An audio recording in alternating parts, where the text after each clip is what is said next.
Je sais que beaucoup ont peur, je sais que beaucoup sont en panique totale et je sais aussi que beaucoup de personnes ne croient pas en une qualification du Paris Saint-Germain. Et cette vidéo est là pour vous montrer que le PSG peut battre et peut éliminer Arsenal. Salut à tous ces frérots, j'espère que vous allez bien et que tout se passe pour le mieux de votre côté. On se retrouve aujourd'hui pour une nouvelle vidéo. On va analyser le Paris Saint-Germain du match aller et le Paris Saint-Germain au fur et à mesure de la saison. Voir comment le PSG de Luis Enrique a évolué. On va parler des joueurs, on va parler du coach et on va parler aussi du collectif. Et ensuite, on ira analyser l'Arsenal de Mikel Arteta. J'ai regardé le match plusieurs fois, j'ai regardé plusieurs actions. Voir comment les joueurs se déplaçaient sur des coups de pied arrêtés, en contre-attaque ou autre. On va parler des joueurs qui étaient titulaires lors du match contre le Paris Saint-Germain pendant les phases de poule. Mais on va parler aussi des joueurs qui se sont blessés pendant la saison et qui ne seront pas disponibles. J'ai pris aussi quelques images du match contre Newcastle. Je sais qu'Arsenal a été mis en grande difficulté lors du match aller et même lors du match retour contre Newcastle. Cette équipe est très solide défensivement, mais il y a quelques failles. Et sincèrement, le Paris Saint-Germain peut clairement en profiter. En tout cas, j'espère que la vidéo va vous plaire. Bon visionnage. On va déjà se concentrer sur la composition que Luis Enrique avait mis en place lors du match de phase de poule. Et vous allez voir qu'il y a eu énormément de changements depuis. À ce moment-là, Luis Enrique testait une tactique, testait un système. Les joueurs bougeaient dans tous les sens. C'était jamais la même équipe. Alors que maintenant, Luis Enrique a quand même un 11 type, à part quelques joueurs qui bougent encore. Mais sincèrement, on y voit clairement plus clair. Pendant le match en phase de poule, Luis Enrique a débuté avec un 4-3-3 très classique. C'était Donnarumma dans les buts, une défense, les latéraux Mendes, Achraf Hakimi, une charnière, Pacho Marquinhos, un milieu à 3 avec une pointe basse, Vitinha accompagné de Neves et Warren Zaïre-Emery, et une attaque, Barcola à gauche, Désiré Doué à droite, et en faux numéro 9, Lee Kang-in. Beaucoup de joueurs n'étaient pas présents lors du match en phase de poule. Ça va faire un sacré changement, ça va apporter un plus au Paris Saint-Germain.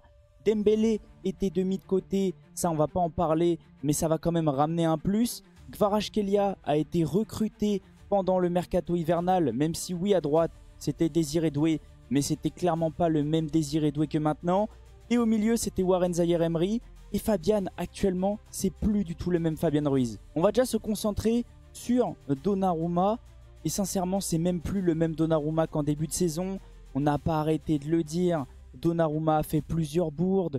Je crois que c'est à cause de lui qu'on prend des buts contre l'Atlético, contre Arsenal. Les 2 buts qu'on prend, c'est de sa faute. Ses sorties étaient catastrophiques, et sincèrement depuis quelques matchs, déjà depuis le match contre Liverpool à Anfield, c'est plus du tout le même joueur. Oui, beaucoup le critiquaient, mais quand Donnarumma est comme ça, il est littéralement injouable.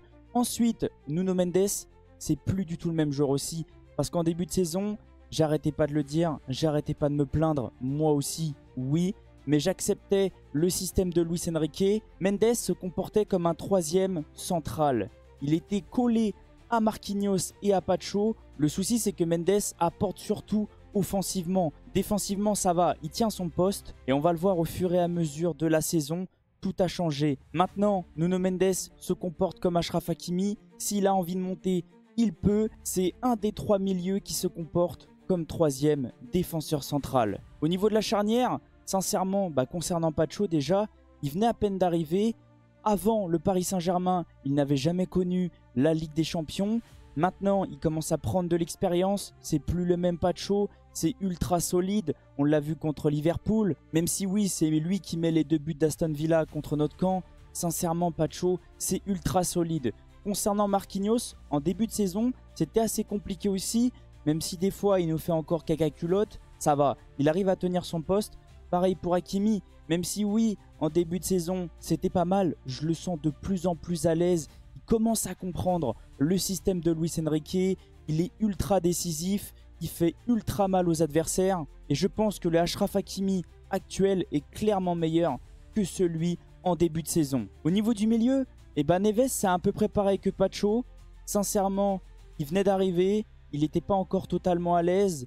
Il ne comprenait pas totalement le système de Luis Enrique. On sentait qu'il avait besoin de prendre ses marques. Même si oui, il sortait des gros matchs en début de saison. Là, je trouve qu'il est beaucoup plus à l'aise. Il apporte beaucoup plus à ce collectif du Paris Saint-Germain. Il récupère un nombre incalculable de ballons. Au niveau de la passe, extraordinaire, transversal, stratosphérique. Joyeux Neves est tout simplement exceptionnel depuis le début de la saison, mais on sent qu'il progresse au fur et à mesure. Pareil pour Vitinha, en début de saison c'était un petit peu moyen, il avait du mal à prendre ses marques avec toutes les nouvelles recrues. Enrique cherchait un petit peu son système, les joueurs étaient un petit peu perdus. Sincèrement, n'hésitez pas à aller voir mon débrief d'Arsenal, même si oui j'étais un petit peu écœuré, j'étais absolument pas énervé contre nos joueurs, parce que ça ne servait absolument à rien. On le savait, l'effectif était en reconstruction, des joueurs venaient d'arriver, des joueurs étaient jeunes, ils le sont toujours, mais on ressent, ils ont pris de la maturité. Luis Enrique est en train de bâtir un gros collectif. En début de saison, le Paris Saint-Germain ne faisait pas peur. Maintenant, les adversaires n'ont pas envie de jouer le PSG. Au niveau de Warren, et ben maintenant, il a perdu sa place de titulaire, même si oui, je l'aime beaucoup. Warren Zaïre-Emery, j'ai pas arrêté de le dire, c'est un joueur qui a un gros potentiel, c'est un titi. J'ai l'impression qu'il y a un petit déclin depuis la blessure avec l'équipe de France à sa cheville. Je vais pas le lâcher moi de mon côté. Je sais que Luis Enrique peut nous le remettre sur pattes.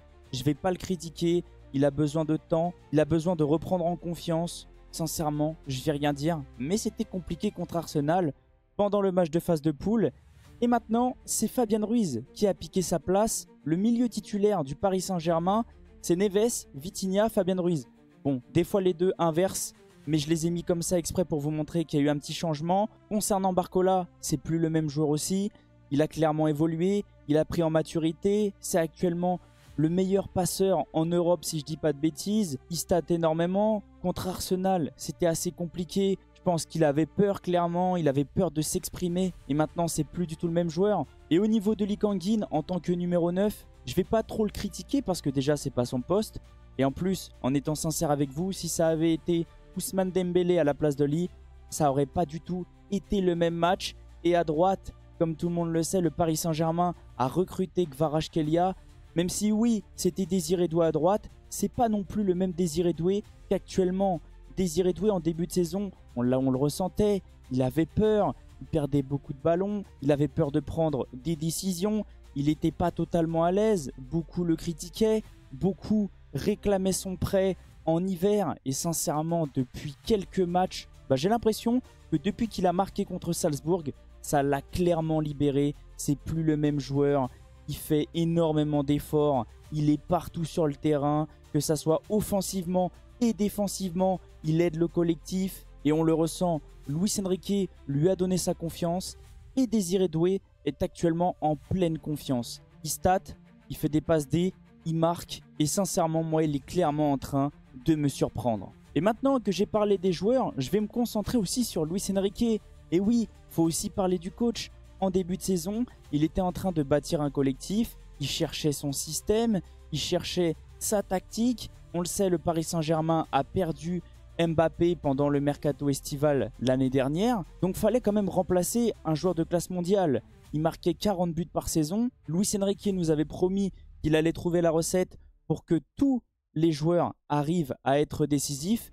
Et ça, on le ressent. Barcola est décisif à peu près 25 fois, si je dis pas de bêtises. Dembélé, une trentaine de fois. Désiré Doué, je crois qu'il arrive à 20 fois.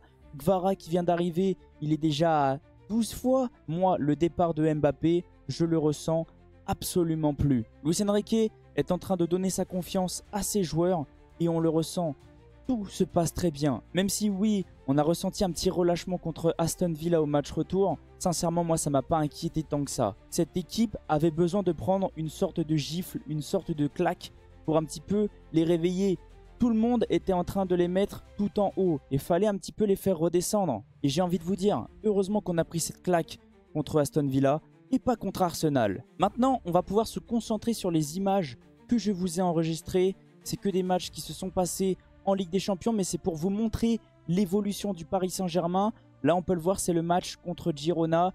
Et ça va résumer un petit peu ce que je vous ai expliqué juste avant. On peut le voir, la charnière du Paris Saint-Germain contre Girona, à chaque fois que Hakimi montait, c'était Nuno Mendes, Pacho et Marquinhos. À ce moment-là, Nuno Mendes n'avait pas le droit de monter et il était un petit peu bridé. On va aussi parler un petit peu de cette action qui a fait énormément parler.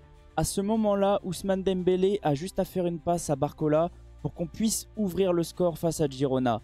En début de saison, on s'en souvient, on avait ultra peur face au but, on manquait de réalisme, on n'était absolument pas confiant, on n'était pas du tout en confiance et ça se ressentait. Les joueurs, à chaque fois qu'ils avaient une grosse occasion, ils étaient en panique totale. Alors que maintenant, c'est tout le contraire. Je suis sûr à 100% que cette action, Ousmane Dembélé fait la passe à Barcola pour qu'on puisse marquer. Maintenant, on va pouvoir se concentrer sur le match face au Bayern Munich et beaucoup vont me dire mais pourquoi tu mets cette image?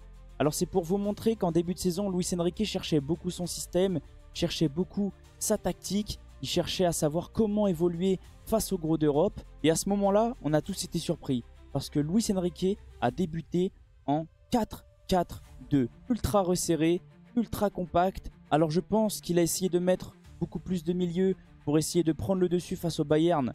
Mais sincèrement, on l'a ressenti, c'était la panique à bord, ça partait dans tous les sens. On a essayé de tenir. Le seul truc, la seule chose que j'ai retenue de ce match-là, c'est que mentalement, on commençait un petit peu à progresser.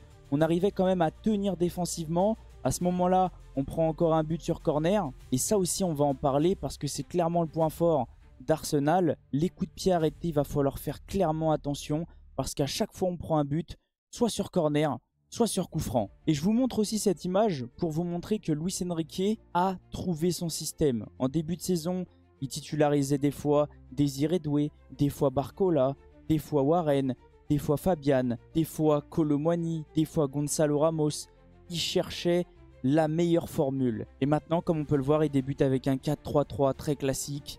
Donnarumma dans les buts, les latéraux, Hakimi Nuno, une charnière, Pacho Marquinhos, un milieu à 3, Vitinha, Fabian, Joao Neves.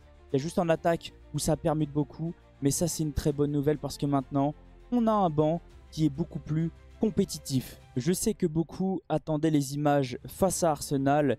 Et là, je vais vous montrer que c'était très compliqué et que cette équipe du Paris Saint-Germain a été mise en difficulté et était souvent coupée en deux. Pourquoi? Parce que Luis Enrique évoluait en 4-2-3-1, même si oui, la Joao Neves est vraiment haut. De base, c'était Vitinha, Joao Neves. Warren Zaïre-Emery se comportait beaucoup en tant que numéro 10. Sur les côtés, c'était Barcola, Désiré Doué. Et en numéro 9, c'était Lee Kang-in. Le souci, c'est que pendant ce match-là, on ne pressait pas aussi bien que maintenant. On regardait les joueurs adverses faire tourner le ballon. Et au moment où on sortait, on se découvrait et l'équipe était clairement coupée en deux. Le souci de cette action-là, le ballon qui arrive d'ici coupe déjà deux lignes. Le joueur a juste à accélérer pour pouvoir mettre en difficulté le PSG. Et là, c'est pour vous montrer qu'on a été mis directement en difficulté juste après parce que le Paris Saint-Germain était clairement coupé en deux. Il ne restait plus que Vitinha, Hakimi, Marquinhos, Pacho et Nuno Mendes. Maintenant, c'est plus du tout le même Paris Saint-Germain. On joue ensemble, on presse ensemble et on fait mal à l'adversaire.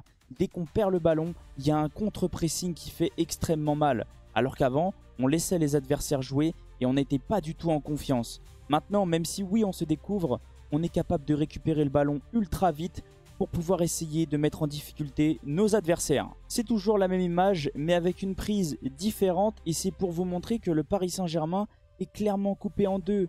Alors que maintenant, on se déplace ensemble, il y a un bloc compact, on l'a vu contre Liverpool. Maintenant, on sait défendre, on ne panique plus, même si oui, contre Aston Villa, c'est parti dans tous les sens, on l'a ressenti. Au moment où ils ont marqué le troisième but, le Paris Saint-Germain s'est clairement calmé et le Paris Saint-Germain a réussi à faire le dos rond jusqu'à la fin du match. Dernière image, et c'est pour vous montrer, à chaque fois qu'ils arrivaient à couper nos deux lignes, à chaque fois c'était du grand n'importe quoi.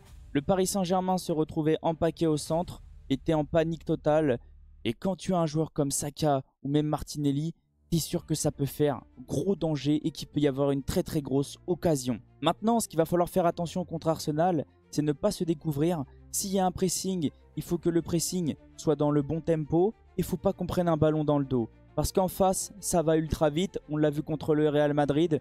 Que ça soit Martinelli ou Saka, sincèrement, c'est des fusées. Et là maintenant, c'est pas le match contre Arsenal, mais c'est pour vous montrer que ça a clairement évolué et que le Paris Saint-Germain joue clairement différemment. Cette fois-ci, on peut le voir. L'attaque du Paris Saint-Germain, Nuno Mendes est à gauche. Et oui, Luis Enrique l'a clairement débridé. Maintenant, Nuno Mendes peut monter. Il est couvert soit par Fabian Ruiz, soit par Joao Neves, ou soit par Vitinha. L'avantage du système de Luis Enrique, c'est qu'il est imprévisible. Parce que même si oui, Nuno Mendes a le droit de monter, il peut quand même se retrouver en tant que 3e DC et c'est possible que des fois ça soit Vitinha, soit Fabian ou même Joao Neves. Maintenant, on va pouvoir se concentrer sur l'Arsenal de Mikel Arteta et je vais pouvoir vous analyser cette équipe parce que oui, c'est très fort défensivement, mais dans une équipe, il y a toujours des failles. Et cette équipe d'Arsenal est en grande difficulté quand elle est menée, parce qu'elle est capable de faire le dos rond, elle est capable de défendre. Mais quand on arrive à ouvrir le score contre cette équipe-là, il se découvre et c'est plus du tout pareil. Parce que défensivement, ça part dans tous les sens, ils sont en panique au milieu et ils se découvrent clairement. On va déjà se concentrer sur la composition que Mikel Arteta avait alignée face au Paris Saint-Germain. Et vous allez le voir, il va y avoir beaucoup de changements parce que cette équipe d'Arsenal a beaucoup de joueurs absents et surtout beaucoup de joueurs qui se sont blessés. Arteta avait débuté avec Raya dans les buts, une défense, les latéraux Timber, Calafiori, une charnière Saliba, Gabriel, un milieu à 3 avec 2 points de base Partey, Rice et un numéro 10 Havertz. Et en attaque, c'était Saka à droite, Martinelli à gauche et en numéro 9, Trossard. Il va y avoir beaucoup de changements parce que comme tout le monde le sait, Calafiori ne sera pas remis de sa blessure au genou. Ça sera probablement le jeune Lewis Skelly. Au niveau de Gabriel, il ne jouera pas cette saison. Mais il ne faut pas non plus sous-estimer sa doublure parce que Kiwer a fait vraiment un très gros match face au Real Madrid. Et au milieu, Thomas Partey est suspendu pour le match aller. Il a pris trop de cartons jaunes. Donc ça sera probablement Odegaard, lui qui était absent contre le Paris Saint-Germain. Et au niveau du numéro 10, numéro 9, Havertz s'est blessé et ça sera probablement Merino. Mais pareil, c'est un joueur de classe mondiale, c'est un joueur qui fait partie de la sélection espagnole et ce joueur apporte énormément, surtout offensivement. C'est pour ça en fait que j'arrête pas de vous dire, arrêtez de prendre en compte ce match face à Arsenal en début de saison. Parce qu'il y a eu beaucoup de changements, que ce soit d'un côté comme de l'autre. Le Paris Saint-Germain, ça ne sera pas la même équipe, c'est pas le même PSG. Arsenal, ça ne sera pas la même équipe.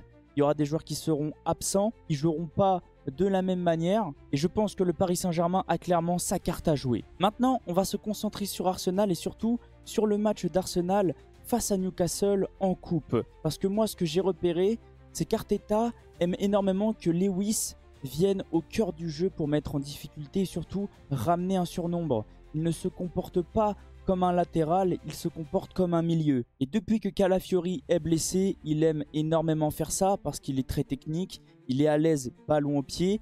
Le truc par contre qu'il faut prendre en compte, c'est que c'est un jeune joueur. Et qu'au niveau de l'expérience, c'est possible qu'on arrive à le faire craquer. Si le Paris Saint-Germain arrive à faire tourner le ballon et qu'il n'arrive pas à récupérer le ballon, je pense que ça peut lui faire péter un câble. J'aimerais aussi parler des corners. Parce que c'est clairement le point faible du Paris Saint-Germain, mais c'est aussi le point fort d'Arsenal. Pourquoi ? Parce qu'à chaque fois, ils aiment énormément surprendre l'adversaire. Et on l'a vu contre le PSG. À chaque fois qu'Arsenal a un corner, tous les joueurs se positionnent derrière.